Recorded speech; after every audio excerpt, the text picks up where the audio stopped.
La ola de muertes violentas que sacude a la zona 8 que componen Guayaquil, Durán y San Borondón generó reacciones en el gobierno nacional, que ha colocado a la policía, fuerzas armadas e incluso ha vinculado a los guardias de seguridad privados a fin de mitigar la inseguridad que se vive en esos sectores.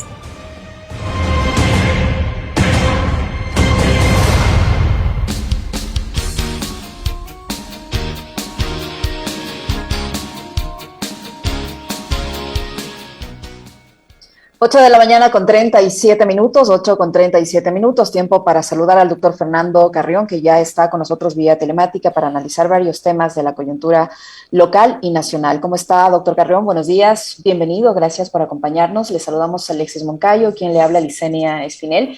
Yo quisiera, para empezar esta entrevista, su punto de vista como analista político también, respecto al pronunciamiento formulado ayer por el presidente de la República al anunciar la presentación de esta ley de creación de oportunidades, donde hace varias menciones en temas tributarios, en temas laborales, en fin. ¿Cómo miró usted o cómo evalúa usted este mensaje del presidente de la República? ¿El contenido del mismo, la forma, el fondo? Bueno, muchísimas gracias por la posibilidad de conversar con ustedes en esta mañana y de estar con la audiencia de Radio Pichincha. Sí, yo creo que lo que ocurre con lo que va a ocurrir el día de hoy, que es la presentación de esta ley creando oportunidades, que además paradójicamente lleva el mismo nombre del partido de gobierno, es que se cierra una fase, esta primera de 3-4 meses, y se inicia una nueva que yo creo que es la que viene con el contenido político de lo que representa el presidente Lasso. En otras palabras, en esta ley va toda una reforma alrededor del campo laboral, del campo tributario y me parece también de la estructura económica. Claro, tiene un problema complejo porque si bien él gana las elecciones, en la Asamblea no tiene mayoría. Él logró en sus inicios 12 de 137 asambleístas, esto es menos del 10%, una cantidad muy baja. Y entonces le es difícil poder armar una mayoría para aprobar esta propuesta tan grande por la desigualdad de poderes que existe entre el Ejecutivo y la Asamblea, lo cual lleva aparejado lo que ya se ha venido discutiendo con fuerza esta semana, la posibilidad de la consulta, que según las propias palabras del presidente, eso tendrá que ocurrir hasta fines de este año. Lo que no está claro, arquitecto, ¿cómo está? Buenos días, es esa consulta qué temas va a contener, ¿no? Porque, y además, ver si es que las condiciones políticas a las que usted se refería le van a permitir al presidente viabilizar este proyecto de ley en una asamblea que está totalmente atomizada y que esté enfrascada en permanentes discusiones estériles, ¿no? Entonces, habrá que analizar también esos contextos. ¿Qué temas podría incluir el presidente en esa consulta? ¿Qué tal, Alexis? Sí, yo creo que lo que va a tratar es básicamente lo de esta ley. Ahora, ¿cuál es el formato que le da?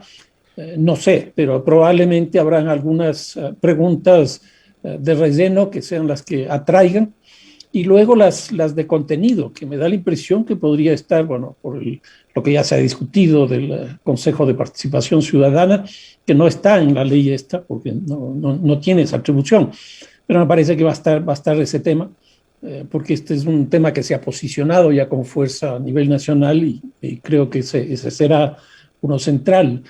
Luego uno diría los temas principales, ¿no? El tema laboral, no sé qué puede hacer en ese campo, el tema de quizás por ahí las privatizaciones en su conjunto o parcialmente, y probablemente el tema tributario, pero todos estos temas son políticamente muy difíciles en la Asamblea y políticamente también muy difíciles en una consulta. Lo que se ocurre es que en la consulta la población termina votando por quien la formula más que por el contenido de las propuestas. Y entonces, si nosotros vemos lo que dicen las encuestas, he visto 3, que el presidente Lasso tiene alrededor del un poco superior al 70%, que está bien, que está interesante.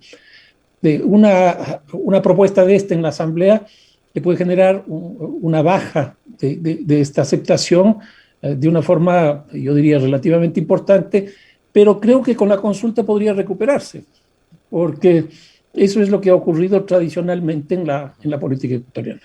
Claro. ¿Y cómo mira usted, doctor Carrión, este plan nacional, o qué tan viable lo mira a este plan nacional de desarrollo que busca reducir la pobreza, que busca incrementar la clase media, que dice que va a crear 2 millones de empleos, que busca más fortalecer el libre comercio, la apertura del Ecuador al mundo, los acuerdos comerciales, entre otras cosas? ¿Usted lo ve viable? Un poco por las metas, es decir, los números que aparecen ahí, me parece difícil incluso en la propia perspectiva del pensamiento del gobierno. Por ejemplo, esto que usted mismo señala, Lucenia, 2 millones de trabajos nuevos, híjole, es una cantidad muy grande, muy grande. Eso significa no crear empleo, sino generar un aparato productivo altamente estable. Vi también la posibilidad de llegada de recursos del exterior, que no estoy muy seguro, creo que eran 14.000 millones en una casa. Bueno, no, la verdad es que no recuerdo el número, pero me pareció un número altísimo. Una economía como la del Ecuador, que sus PIFes son más o menos 100.000 millones de dólares, que es pequeño, tendrá la capacidad de soportar en un plazo relativamente corto esa inversión externa, que básicamente, por lo que dijo el presidente, estarán vinculados al sector petrolero y al sector minero, que a la larga son sectores muy sensibles, sectores muy complejos, porque, por ejemplo, la minería hoy día está en un debate muy fuerte, y hay una provincia como la de la Azuay, por ejemplo, que ya no permite ese tipo de minería, y se está planteando la posibilidad de que se haga también una consulta respecto de ese tema, que yo creo que será favorable a que no se haga ese tipo de cosas. Entonces, me parece que es dentro de la propia línea del gobierno incluso, me parece que es excesivamente optimista respecto de las metas que están planteando. Ahora, arquitecto, ayer entre las cifras que daba a conocer el presidente en la introducción para empezar a desmenuzar los temas que incluye el plan que va a presentar el día de hoy o el proyecto de ley que va a presentar hoy, decía que al menos del 70% de ecuatorianos no tienen un empleo formal o no tienen empleo, ¿no? Que en el sector rural apenas 2 de cada 10 tienen empleo. Y eso lo que está haciendo es generando, por un lado, una ola migratoria. Ya vemos que hay por lo menos 100.000 ecuatorianos que están buscando han buscado salir del país a otros destinos, por un lado, y por otro tenemos una escalada delincuencial que parecería, como dijo alguien, percepción por lo que la crónica roja en los medios de comunicación o ahora las redes sociales exacerban mucho el sentimiento de cuidado, de miedo, de terror que tiene la gente. Antes teníamos miedo de salir porque nos contagiábamos, dicen en las redes, ¿no? Ahora tenemos miedo porque si salimos nos matan, como pasó con Silvia Montaluisa hace un par de días acá en Quito. ¿Qué es lo que está sucediendo en materia de seguridad en el país? Tema que el gobierno tampoco es que lo ha abordado con profundidad. No, quizás ahí el gobierno, el mayor peso que le ha puesto está en el sistema carcelario, pero puesto más en declaraciones políticas, llamémoslo así, por la persona, Fausto Cobo, que ha sido una persona más bien polémica y un militar. Pero sin embargo ha tenido mucha apertura en los medios, ha tenido mucha apertura en las instituciones, es un hombre de confianza del presidente. Y entonces hasta ahora lo que se tiene como política de seguridad, por un lado está este cambio de la dirección y por otro lado lo que tenemos es un incremento sustancial de los hechos de violencia que están ocurriendo básicamente en Guayaquil, Durán y Guayaquil, Durán principalmente. Y eso también tiene un eco fuerte, sin duda, en la prensa, que genera esta percepción de inseguridad, pero que es una percepción de inseguridad que está fundada. Nosotros estamos viendo a diario este tipo de cosas. Por ejemplo, en las cárceles, que entren drones. O sea, ya es una cosa de un alarde tecnológico y económico brutal que a mí me ha llevado a plantear que hoy día las cárceles tienen mucho más dinero adentro que afuera, porque con 75 millones de dólares para 4 años, no creo que se pueda hacer mucho, mientras con la plata que tienen estos carteles, es decir, que está adentro, se puede hacer cualquier cosa, comprar guías, comprar policías, comprar militares, y entonces armar toda la estructura organizativa, administrativa, de las propias cárceles, como ocurre en este momento, que es un cambio sustancial. Entonces yo veo estas cosas, ¿no? Uno, las cárceles, y otro, estos epicentros, llamémoslos así, donde la policía y las Fuerzas Armadas están actuando. Pero tienen relación lo uno con lo otro, es decir, la inseguridad que hemos visto en las cárceles, de esas masacres que ya han dejado como resultado más de 240 personas asesinadas dentro de los centros de rehabilitación, con esas peleas territoriales que suelen tener los cárteles afuera, en las provincias, en las ciudades. ¿Tiene relación lo uno con lo otro o no? A ver, dos cosas. Uno, efectivamente tiene relación lo uno con lo otro, porque hoy día el adentro y el afuera de la cárcel está totalmente vinculado. Si uno quiere cometer un sicariato, es decir, comprar a alguien a que me resuelva un problema, pues en la cárcel es lo más fácil. Y eso ya está así. Ahora, la otra cosa, esto que se ha generalizado, disputa de territorios. Yo no creo mucho en eso. Que sí hay disputas entre bandas, entre carteles, sí, pero no solo por los territorios. Yo creo que aquí lo que hay que entender es la lógica de articulación que tienen los carteles, las mafias, las bandas criminales globales que actúan en los territorios nacionales a través de terceros. Por eso es lo que hay una especie de terciarización.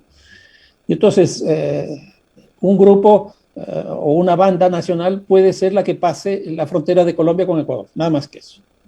Otra puede ser la que lleva de ahí a el puerto tal. Otra, la que produce la cocaína, porque en el Ecuador nosotros ya producimos cocaína. Otra puede ser la que sube al barco o la que sube al avión.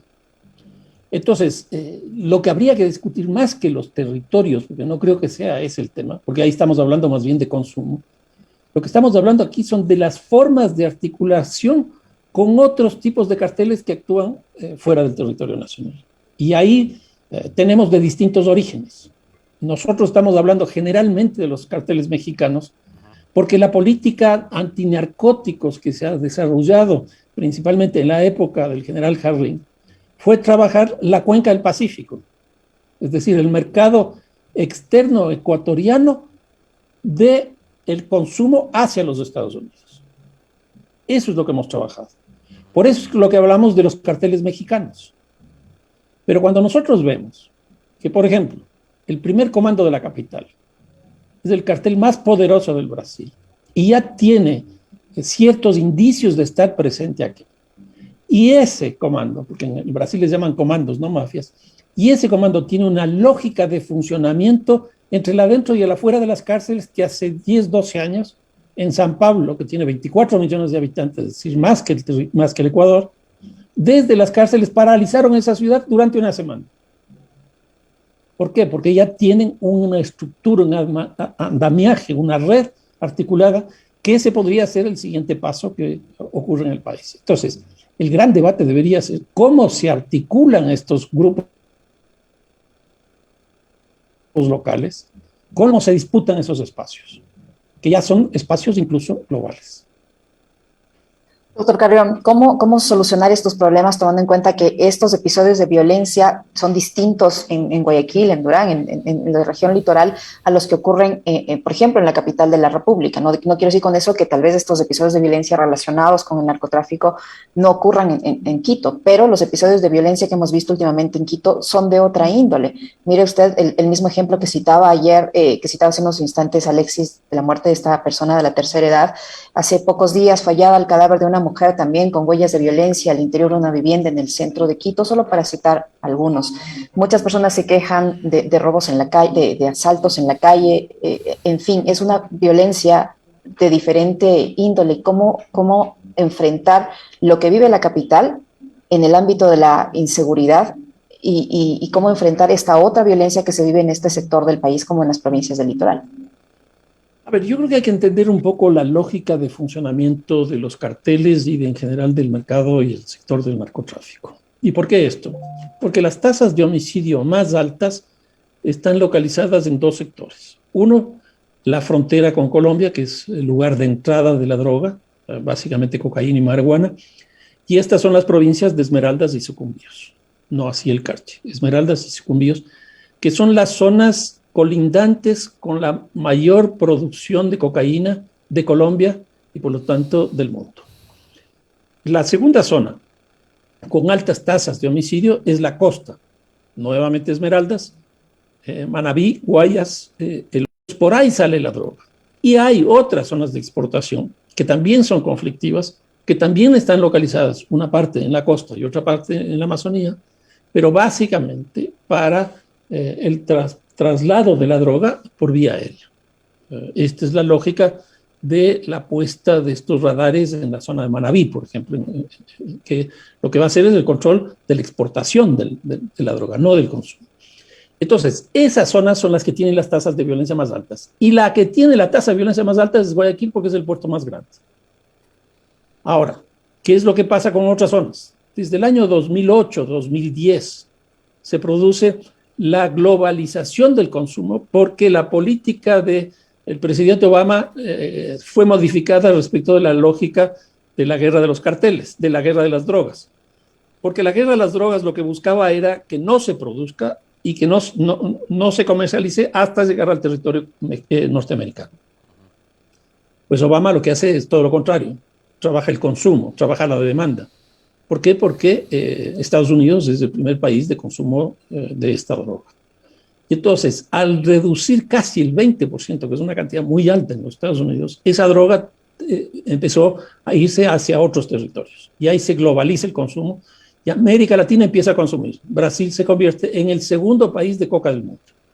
Pero no solo eso, sino que países como México, Colombia y Ecuador empiezan a consumir. Nosotros consumimos más o menos el 18% de lo que pasa por acá. Si esto es así, y aquí entro ya de forma directa a la pregunta, Quito es la ciudad más grande del Ecuador y por lo tanto es el mercado más interesante de consumo interno. Ahora, ¿qué es lo que pasa? Los carteles globales se dedican mucho más a la exportación. Los mexicanos, los españoles, los italianos, los rusos, etcétera, se dedican más a la exportación. Y tenemos otros carteles que son más nacionales, pero también con una presencia fuerte, sobre todo de Colombia, de los carteles del microtráfico. Y por eso Quito ha empezado a tener, desde más o menos 2010 para acá, es decir, ya son 11 años, la presencia de estas bandas criminales y de lugares de expendio de estos productos, lo cual ha producido, sobre todo en este último año, un incremento sustancial de los hechos delictivos, principalmente de lo que son los homicidios. ¿Qué tan importante es para evitar precisamente que actividades como el microtráfico sigan ganando terreno, que ese territorio sea copado, sea controlado por el Estado, con todos sus organismos de seguridad, de ayuda social, etcétera, etcétera? Por un lado, arquitecto, eso. O sea, ¿qué tan importante es la presencia del Estado en el territorio para evitar que las bandas o los cárteles de microtráfico sigan avanzando? Y por otro, el Ecuador a esta altura y con la presencia tan importante de estos cárteles que están operando en la región, dentro del país, en el resto del continente, ¿qué tan factible es que estos vayan permeando instituciones, incluida la política? No, totalmente, totalmente. A ver, lo primero que hay que hacer es que el Estado ecuatoriano tiene que tener una política antinarcóticos, que más o menos la ha tenido, pero básicamente para control de las exportaciones, no para el consumo. Y entonces yo creo que aquí lo que tendríamos que hacer es una inversión de la lógica. En vez de que tenga prioridad la exportación, lo que tendría que tener prioridad es el consumo, porque a nosotros lo que nos afecta es el consumo, no la exportación. Y yo creo que ese cambio es un cambio de política, pero sustancial y muy, muy importante. Ahora, el tema de recursos. Obviamente que aquí hay una cosa interesante. Los precios de los narcóticos invirtieron las posibilidades de acumulación de ciertos grupos ilegales a partir del Plan Colombia. Porque en el Plan Colombia lo que nosotros teníamos eran los carteles territoriales, básicamente colombianos, el de Medellín, el de Cali, Rodríguez Gacha, etcétera, que controlaban prácticamente todo el proceso, desde producción hasta el consumo. Por eso es que se llegó a tener a uno de los hombres más ricos del mundo, que fue Pablo Escobar. Eso hoy día ya no es posible. Eso hoy día ya no es posible. Porque está está erosionada todas las fases del proceso. Entonces, antes Colombia, a través de sus carteles, sí lo tenía. Eso ya no existe. Entonces, ahora, ¿qué es lo que tenemos? Un conjunto de carteles. Pero ¿qué es lo que pasa? La producción del cultivo de coca se lleva el 1%, nada más que el 1% de la totalidad de los ingresos que genera la droga. El 24% va en la circulación, es decir, lo que pasa por Ecuador, pasa por Centroamérica, llega a los Estados Unidos, o se va por la Amazonía, llega a Brasil, etcétera, etcétera. Así. Ahí nos repartimos este 24 o 25% entre todos los países de paso. Y luego, el gran acumulador de recursos está en los lugares de consumo. El 75%. Alexis, aquí, ¿qué es lo que ha pasado después del Plan Colombia? Que la coca y la cocaína se convirtieron exactamente igual que cualquier otro producto de exportación de América Latina. La venta de banano, la venta de café, la venta de flores, etcétera, etcétera, etcétera. Y la droga empezó a funcionar exactamente igual. O sea, los lugares de consumo son los lugares donde se produce la mayor acumulación. Y eso es lo que está pasando. Ahora, ese 25% o ese 1% sigue siendo muy alto. Y con esos recursos, uno puede tener, como decía, más recursos dentro de la cárcel que fuera de la cárcel. Y eso es clarísimo. ¿Por qué? Porque las mafias tienen una capacidad de generar recursos de un día para otro. O sea, es cuestión de que un alijo más o menos importante logre entrar al país de consumo o logre pasar la fase esa. Yo ya me quedo con una ingente cantidad de recursos que me permite justamente resolver estos grandes problemas. Entonces, estamos en una relación absolutamente asimétrica.